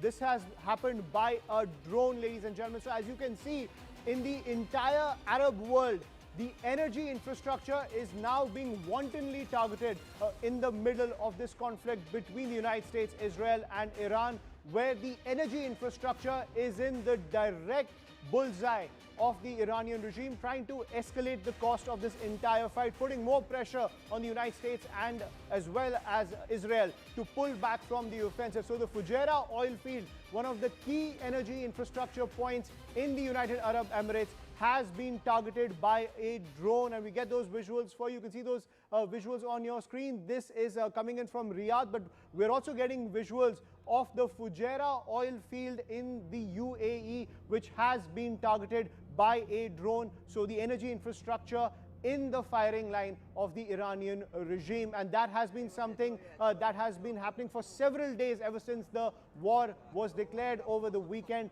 where the energy infrastructure of all these Arab nations are now under attack from the Iranian regime. You can see those visuals on your screen. These are from the Fujairah oil field. You can see the drone just zooming in.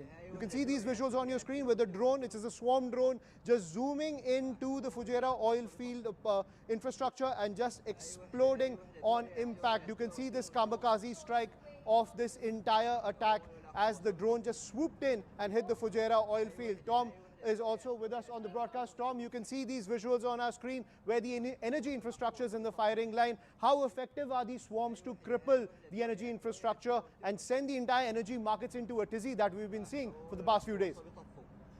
Down the entire economy. Keep in mind, nobody's working in the United Arab Emirates, nobody's working in Qatar, nobody's working in Kuwait, nobody's working in Israel. So they are shutting down the entire economies. They say, we don't care. Help yourself if you can.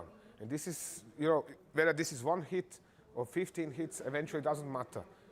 The shutdown is complete. That is what matters. Right, and at the end of the day, whenever these kind of attacks take place, it has a reverberating effect on the entire energy market, because everyone wants to secure their supply. Even a hint of these kind of insecurities coming into the energy market, it just shoots up prices. This will pinch Americans at the end of the day.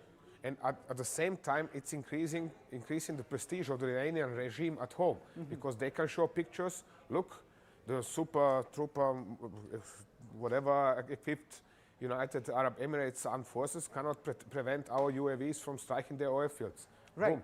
And Tom, when it comes to these capabilities to launching these UAVs, despite the fact that so many strikes have taken place inside Iran, how do they maintain the capability of launching these strikes? Very easily. I said 3.5 tons truck. You have them so many on the streets of New Delhi. These are small trucks. They put 6 boxes, each with one UAV inside, and they're launching them with catapults. Right. So the UAV is airborne in a matter of seconds, and that's it. The truck moves away. We have seen earlier videos where the people are then running away from the truck. Yes, sure, they have completed their duty. UAVs are out. Now they can go wherever they want, and the Israelis or the Americans are free to strike at an empty truck. And the range as well as the explosive capability of these drones, given the fact that the oil fields and the energy infrastructure is just across the water for Iran. Yep. Very easy to strike. They know where these oil fields are, so they can strike them from multiple directions, therefore taking local defenses by surprise. Because these defenses, they are sometimes to the left, to the right, and so on and so on. Question is whether they are expecting an attack from this direction or not right in that moment. So it's an easy job for the Iranians. It's not something that is making me happy. I'm simply explaining from the Iranian point of view. Right. And it's not hurting them. The Americans and Israelis can then destroy this launcher, but UAVs are away, and the economy of the United Arab Emirates is down. That is what matters. So just one truck, and the 6 entire UAVs. world for that matter, Exactly. But at the same time, do you see these tactics coming in from the Iranian regime as a major miscalculation from the United States and Israel, that when it comes to raising the stakes with Iran, protecting these oil fields was essential at the end of the day, but they've been unable to do that? It is a massive strategic mistake. They have expected, actually, they are going to bomb for 2-3 days. I said 3-day special military operation. They're bombing going to bomb for 2 or 3 days. Iranians are going to raise. The regime is going to be weakened through the bombardment, and everything is going to be fine. Milk and honey are going to flow. Absolutely. Akanksha, so that is the pitch that's coming in, that despite the fact that Iran has been pretty much crippled, its military has been hit. And I think we need to also touch upon how critical is the fact that they are targeting these oil refineries. Yesterday it was Aramco. Aramco first issued a statement saying that their oil production is not going to get impacted, but it doesn't seem like it, because you're looking at all of these OPEC plus nations now being targeted, whether it is UAE, whether it is Saudi. We've seen how there is a targeting of these oil refineries, and if Donald Trump is anything to go by, for how long can they have a shutdown if this war, as he's indicated, is even going to last 4 to 5 weeks? Right, and Pete Hegseth pretty much in his press conference said that it's a stupid question to ask how long this war will be. Also not ruling out the fact that there could be boots on the ground. In your opinion, is boots on the ground something that America could be forced to kind of go for? They might be forced to think about it, but I don't see how shall they organize this. Because except they deploy their troops, for example, in Iraq or in Pakistan, they have nothing, no ways to run an invasion of Iran. Because it's, if you take a look at the map, excuse me. Yes, take a look. Iran is largely landlocked country, except in the Persian Gulf and Gulf of Oman. But the countries nearby, they are not particularly US friendly. And even if they are US friendly, like Pakistan, you first have to bring the troops into Pakistan, then you have to bring the supplies for these troops to Pakistan, which is a huge task. Absolutely. And then you have to move these troops into Iran. And for example, if they attack from Pakistan, just for example, the problem is majority of Iranian population is living in the western side of the country. So they would first have to pass some 500, 600 kilometers to reach those areas. Right. So it will be a strategic nightmare as well as a logistical nightmare for the United States and Israel. Similarly, if they say, let's say, Kuwait lets them arrange the invasion from its terrain, from its soil, then they have to cross Iraq as first. Absolutely. And in Iraq, we have Iranian proxies, like Qatar, Hezbollah. Right. So strategic nightmare from here, and the proxy nexus over here that could affect the United States. And that's when it comes to the entire situation between Iran as well as Israel, as the cost of war is only escalating because these energy sectors are now being targeted by the Iranian regime. We'll continue to track all these developments coming in. For now, quick break. More news and updates on the other side.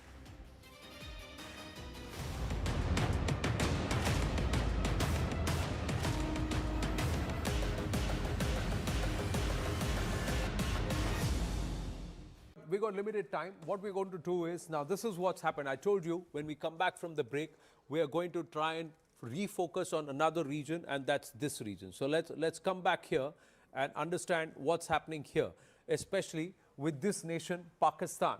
What's happened is India has, and Manoj Kumar Gupta getting this, Daniel Scheinman has also put us the map, that India is doing an exercise in this region, and there is a NOTAM that's been issued in this region. So one, there is NOTAM that's issued here.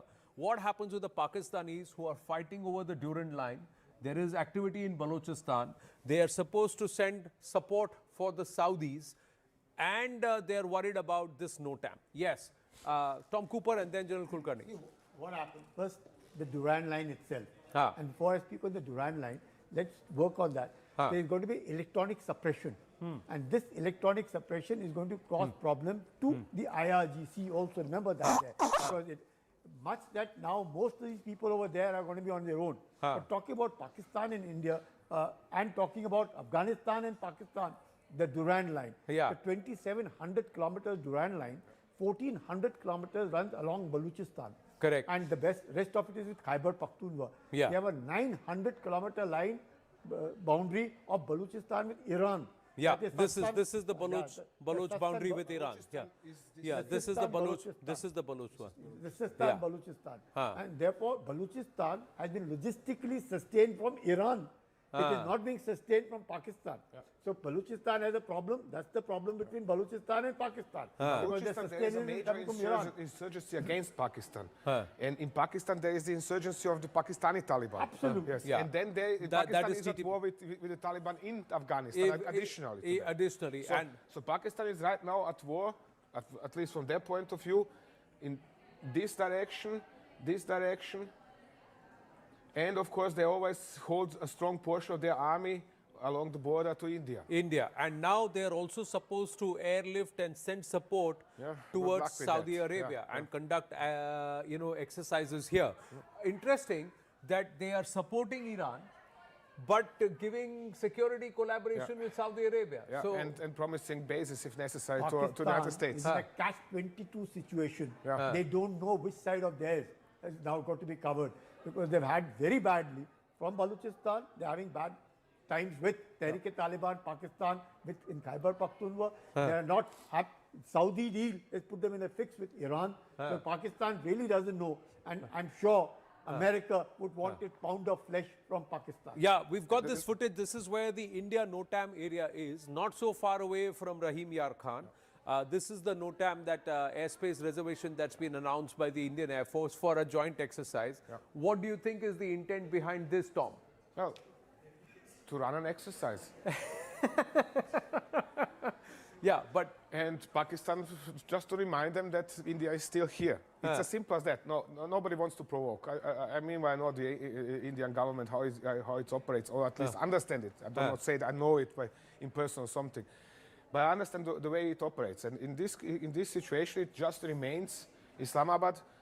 Guys, we are watching what are you doing over there, and now we are going to run an exercise because we have the right to do so. Yeah, and they're running an exercise in this portion here. Yes. In this portion, that's where the exercise is. The Pakistanis, meanwhile, are conducting sorties and exercises here. Yeah. They are getting active in this region. Sorry. Yeah. So they are conducting activity in this region. They are stretched here, they're stretched here, they're stretched here, they're stretched all over the place. There is also internal strife that is happening with the Shia population. What do you think is going to be the impact of this conflict on this nation and this region? Do you think there is going to be trouble in Balochistan? The Baloch are going to get... explain this way. Let me start with the start in Pakistan. Okay. Pakistan is broke. Okay. Bankrupt. Okay. And this is not since yesterday, but for some 50 years, sir? Yes. At least. Okay. What was it? 24 IMF programs in Pakistan and something like that. Okay. Now, the newest invention, so to say, in Pakistan was to prompt the Chinese to invest and borrow $120 billion to Pakistan. So, out of 195 countries in the world virtually, there are almost 45 countries which are sucked into this battle, with 32 in NATO, with 12 almost over here, and Afghanistan and Pakistan. So just these 45 countries involved today in some way or the other. One way or the other involved. So now Pakistan is broke. And they have this huge bill, and the Chinese want their money back. They say, hey, sorry, but we are not giving your money, our money to you. Just.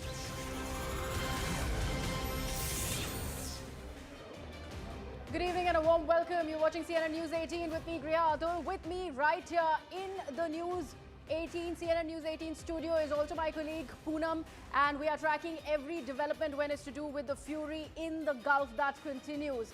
Let's take a look at the headlines as we begin each and every updated response that's coming in from the Gulf nations particularly. So in a fresh satellite imagery, the IDF shows precision strikes on Iranian leadership compound.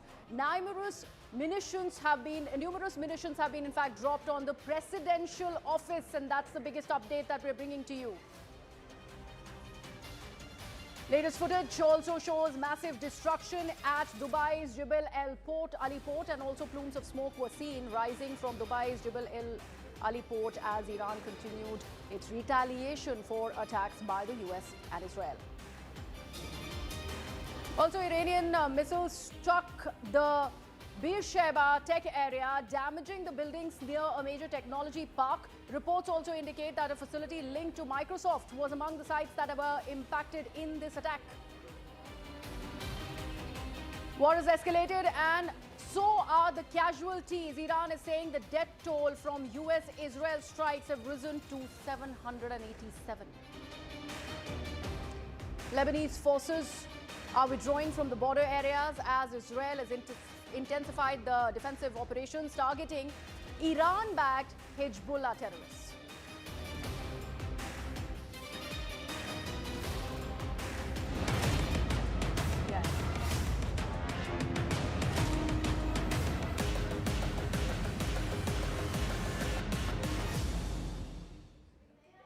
You're watching our non-stop coverage here on CNN News 18 as the West Asia conflict enters a dangerous new phase. It's day 4 and there is no let-up as far as the Iran versus US-Israel fight is concerned. There are major claims that are being traded across both sides, across land and sea. Iran has now shut down the Strait of Hormuz. It's the channel for 20 to 30% of global oil supply.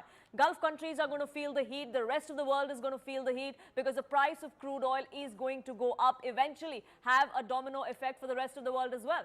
The United States and its assets and its embassies are feeling the heat across that West Asia region. In fact, the US Embassy in Jerusalem has told its citizens that it is not in a position to assist with evacuations. They've in fact left their citizens to fend themselves there, urging them to make their own arrangements. This is a war that Donald Trump started but has no respite or has no backup plan to ensure that his citizens are back safe in the United States. Meanwhile, in the UAE, Dubai authorities have warned residents and social media influencers against filming or sharing videos of these security-sensitive incidents, including anti-aircraft fire and missile interceptions. But the fight is going on between all sides. Tehran Times just a short while ago put out images, put out videos of what they claimed were latest attacks across Gulf regions. We saw a similar attack on a port in Oman. We saw a similar attack in the UAE as well, and this is what is unfolding. In fact, Riya is now joining us, taking us through all of what the defining moments have been of day 4 of the war. Absolutely, and Poonam, we have the video wall right here behind me. In fact, we are just going to be putting out these visuals of every kind of escalation that we have managed to in fact capture. And this is the latest piece of breaking news that we are getting. US Embassy in Riyadh has been hit by 2 Iranian drones. That something was a big development that happened that came in early in the morning. And now, in fact, we are on camera getting you these visuals of the area surrounding the US Embassy in the diplomatic quarter in Riyadh in Saudi Arabia after it was targeted by the 2 Iranian drones. If we play that out once again, you see March 3rd, and this is the visuals from the embassy in Riyadh, and this is right after the strike. Remember, the official response that's coming in from Saudi Arabia is that this is a minor damage that has, in fact, this drone strike has resulted in, and this is what we are, in fact, seeing. So, Poonam, these visuals, as we, in fact, put these out for the viewers, if you can just come along here and see what do we have, because officially the word that's coming in from Saudi Arabia is that this is a minimum damage that happened despite the dramatic footage that was released early this morning as far as the twin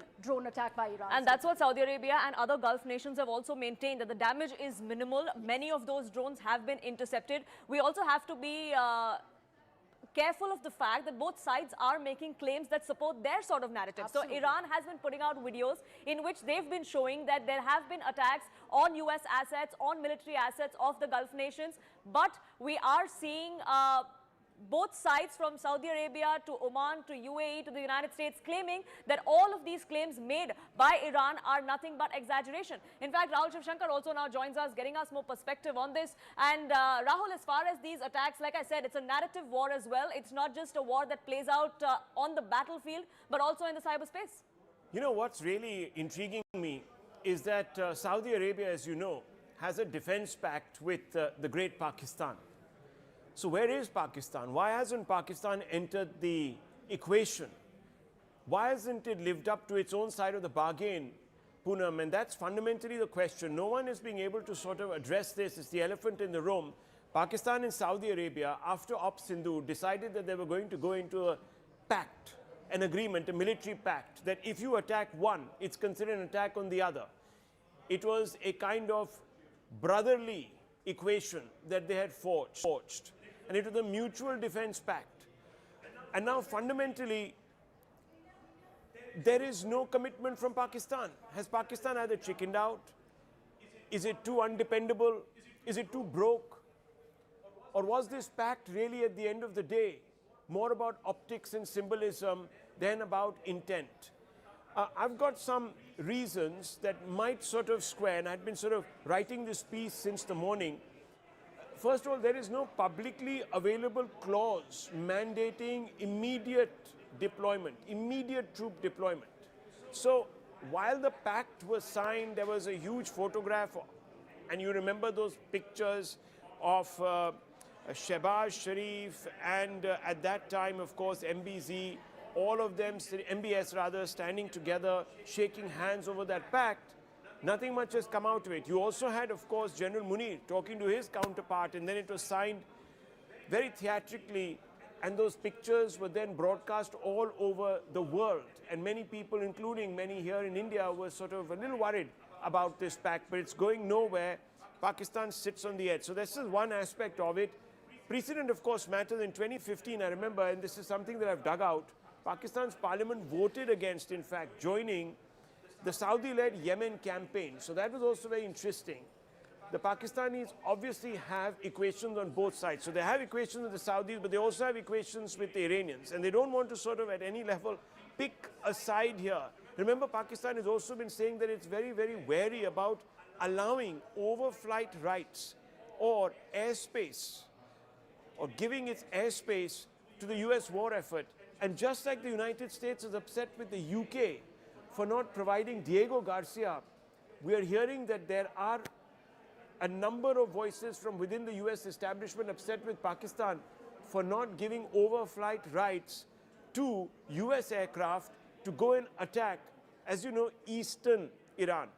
It's one area where there hasn't been much targeting, and a lot of forces of the Iranians have moved to eastern Iran because they see that there is a little area for them there to seek refuge. So this is really fundamental. It's a great question, and on the back of this, a lot of this has come out. Of course, that attack on the Ras Al Khaimah port, that's a big one in Oman, because once again, it is a tactical strike, Poonam. And those are the pictures that we're seeing on our screens. That is a tactical strike. Already oil has gone up by 5%. Yesterday there was another spurt in oil prices. The Iranians are thinking that, look, they can actually punish the war effort. They can escalate costs here using low technology drones and targeting all this oil infrastructure. Back to you.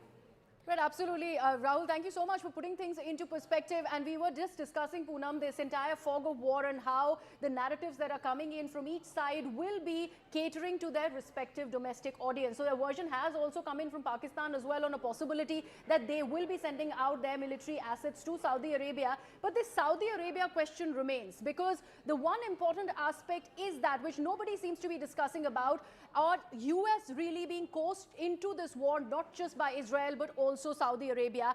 And now there is an attack that is coming in by Iranians on Oman. Poonam, this piece of breaking news. And more information that's now trickling in as far as the war in Gulf goes on. In fact, now we're learning is that US has issued a security alert for Oman. There are issues of shelter-in-place order that has now been made for all Americans. Remember, there was a time when the United States, at least as far as Israel was concerned, had left its citizens to fend for themselves. They said, we could not assist you in repatriating you back to the United States. You're on your own. Now, as far as Oman is concerned, at least there's some sort of respite, Griha, in the sense that at least here, they haven't said that we won't do anything for you when you're out there for yourself. Absolutely, and this is an important piece of development, even as we are talking about oil refinery that is possibly being hit, and this was a major update that even Rahul Shivshankar was speaking about. We are talking about shelter in place for the US citizens particularly, as this shelter in place order has come in by America, as US has issued this security alert for Oman, and all of this after this spate of attacks that have happened in Oman. We are now getting some more updates, in fact, on this very input that we are putting out for our viewers. We are also learning of alarm sirens, and this is the next piece of breaking news that we'd like to put out for our viewers. Alarm sirens blaring in the Jordanian capital, Amman. Another important piece of update, the Gulf continues to, in fact, ring. And Rahul, this is an important update that we have, in fact, broken for our viewers. Sirens there in Amman. Rahul. Yes, very interesting. Now, look at this. Every country that has a US base or that has allowed its land to be used for the use of US forces is being targeted one by one. So Iran